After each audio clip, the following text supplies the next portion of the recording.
저는 회개, 용서와 회개가 맞물려 있는 건데요. 회개라고 하는 건 개인적 차원의 회개가 있고, 보통은 개인적 차원의 회개를 많이 얘기합니다. 근데 한번 생각해 보세요. 윤석열이라는 사람이 회개하겠어요? 예. 그러면 절대 아니죠. 네, 사실 보통 이제 이 말씀 아까 이 말씀은 사실 용서라고 하는 것 안에서 이렇게도 표현합니다. 그러니까 자기 자신을 위해서 용서하라라고 하는 이런 차원이기도 해요. 예, 보통 그런 얘기가 있죠. 물컵 여기에 물이 절반이 있는데 이 물의 무게가 몇 g이냐라고 할 때 이 물의 무게는 들고 있는 시간에 비례하는 만큼의 무게인 겁니다. 그래서 오래 들고 있을수록 무거운 거죠. 마찬가지로 내 마음의 화, 분노 이걸 내 안에 오래 갖고 있으면 이것이 나를 녹슬게 하고 좀먹고 나를 힘들게 하니까 흘려보내라라는 차원의 용서의 말씀인 거고, 예. 그래서 이 달라이 라마의 말씀은 그 말씀대로 의미가 있습니다. 나를 살리기 위해서 이제 그런 상처나 아픔들을 흘려보내고, 그래야 내 안에 새로운 새살이 돋는 것처럼 내 안에 새 삶이 돋아나니까, 예, 그건 내가 해야 할 내 삶을 이루기 위한 노력들인 거고, 이제 그 사람이 죄에 대해서는 그 죄에 대해서 덮고 넘어가는 것은 용서가 아닙니다. 예, 그래서 제가 회개 얘기했지만 용서를 얘기하면 회개라고 하는 건 개인적 차원의 회개를 얘기하면 회개 안 하는 놈들이 너무 많아요. 그죠? 예. 안 하는 놈? 예. 놈들이 많습니다. 예. 보통 이제 놈자 소리 부를 사람들한테 뭐 하다가 그분, 뭐 사모님, 뭐 여사 하는데 아니에요. 그놈 혹은 그렇죠. 그래서 이 회개라고 하는 건 뉘우친다는 회와 고칠 게가 있습니다. 고쳐야 되는 건데 스스로는 안 돼요. 그러면 사회적 회개가 있어요. 사회적 회개는 뭐냐? 사회적 회개. 윤석열의 뉘우침과는 상관없어요. 그 사람은 뉘우치지 않아요. 그러면은 사회적 회개는 먼저 성찰하는 겁니다. 왜 이런 일이 일어났는가? 예. 우리가 도대체 그동안 어떻게 했길래 이런 일이 일어났는가? 반성해야 돼요. 그죠?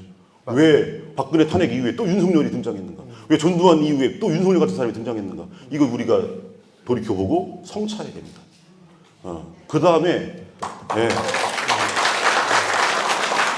우리의 뉘우침이라고 하는 게 또 뭐가 있냐면, 우리의 뉘우침은 윤석열이라는 사람 혹은 그 시절에 전두환 같은 사람, 박정희 등등 그들에 의해서 수많은 피해자들이 생겼죠. 그 피해자들의 아픔에 동참해야 돼요. 그들이 얼마나 괴로웠고 얼마나 아팠는가.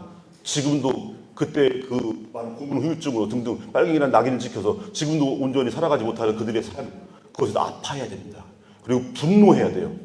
이것이 우리의 뉘우침인 거예요. 그리고 또 한 가지는 우리에게 고해성사라는 것이 고해성사. 예, 우리 가톨릭은 고해성사가 있습니다. 고해성사의 단계가 있어요. 성찰, 생각해내야 될 때 죄를. 그 다음에 정계라는 게 있습니다. 아니, 통해. 아파야 돼요. 뉘우치고. 그 다음에 정계라는 게 있는데 다시는 죄 짓지 않겠다고 다짐하는 거예요. 그 다음에가 고백입니다. 고백. 내 죄를 인정하는 거예요. 그 다음에가 뭐냐면 보속이에요. 보속. 내가 그걸 기워 갚아야 돼요. 예. 그냥 사제가 사제경 외워줬다고 한다는 게 아니고 내가 내 죄로 인한 피해를 끼친 것을 내가 갚아야 돼요. 살아생전에 못 갚으면 죽어서라도 갚아야 돼요. 이게 있는 거예요. 마찬가지로 그 단계로 보면 사회적으로 생각하면 성찰이 바로 그동안 우리 삶, 돌이켜보는 우리 역사를 왜 이런 일이 벌어졌는가. 그리고 뉘우침은 우리 안에 같이 아파하고 같이 공감하고 그리고 우리 주위에 아파하는 사람들에게 관심 갖고 함께 해야 돼요. 이게 우리들의 뉘우침인 겁니다. 분노해야죠. 그리고 고백의 단계처럼 고백은 뭐냐? 인정하게 만드는 겁니다. 사회적으로 인정. 이게 뭡니까? 재판하는 거고 진상규명하는 거예요. 이 윤석열의 죄가 얼마나 큰지 이것을 지금 아직 드러나지 않았습니까? 명태균 게이트 하면서 뭐 조금 지금 드러나나 말라 하고 그 큰 몫은 우리 의원님께도 이제 해시할 몫이긴 한데 어쨌거나 그것을 사회적으로 이 사람이 얼마나 큰 죄를 졌는가를 명명백백하게 밝히는 거, 이것이 우리 개인적으로 고해성사할 때 고백과 같은 거예요. 그리고 뭐가 남았습니까? 보석이 남았죠. 보속. 예. 다시는 이런 일이 일어나지 않도록 물론 이제 해야 될 노력들도 이 안에 다 포함되어 있지만 마지막으로 보속. 그래서 그동안 수많은 그 희생과 피해들 이것들을 다 다시 제자리로 돌려놓기 위해서 우리가 사회적으로 노력해야 되는 거. 이게 보속인 겁니다. 그래서 이렇게 하는 사회적 차원의 회개가 필요한 거예요. 여기에는요, 윤석열이라는 사람의 개인적 회심, 이것이 들어있는 거 아닙니다. 그 사람은 사회 전반에 그 사람은 개인적으로 회개할 수도 있고 안 할 수도 있어요. 죽을 때까지 회개 안 할 수 있어요. 지금 하는 걸 보면 안 할 것 같아요. 그런데 우리는 사회적 차원에서 우리 모든 걸 해나가야 됩니다. 그래야만이 우리 사회가 건강해지는 거예요. 이게 중요한 거예요. 그 안에서 용서란 단어는 그 안에서 다시 사회적 차원으로 바라봐야 되는 거예요. 네. 중요한 말씀을 했는데요. 사회적 회개에 관한 말씀, 그래서 용서도 그 차원 안에서 논의돼야 된다는 말씀인데, 제가 이 서예를 조금 취미 갖고 있다는 거 아시죠? 그 중에서 한자어에 대해서 많이 쓰는데, 우리가 후회라는 단어를 많이 우리는 알잖아요. 후회. 근데 통회라는 말씀을 하셨어요. 통회. 이 아플 통. 아픈 후회 이런 거죠. 예. 자기 아픔을 견뎌내는 그러한 후회. 이 말씀을 썼는데 글씨를 쓰고 싶어요. 그런데 사회적 회개와 관련해서 정말로 이 내란 행위가 아까 말씀하신 것처럼 박정희 군사 쿠데타부터 시작해서 유신 독재와 수많은 사람이 죽었죠.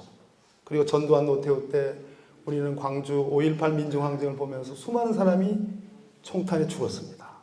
아파트 헬기에 의해서 기총 난사도 했다라는 보고도 있는 거고.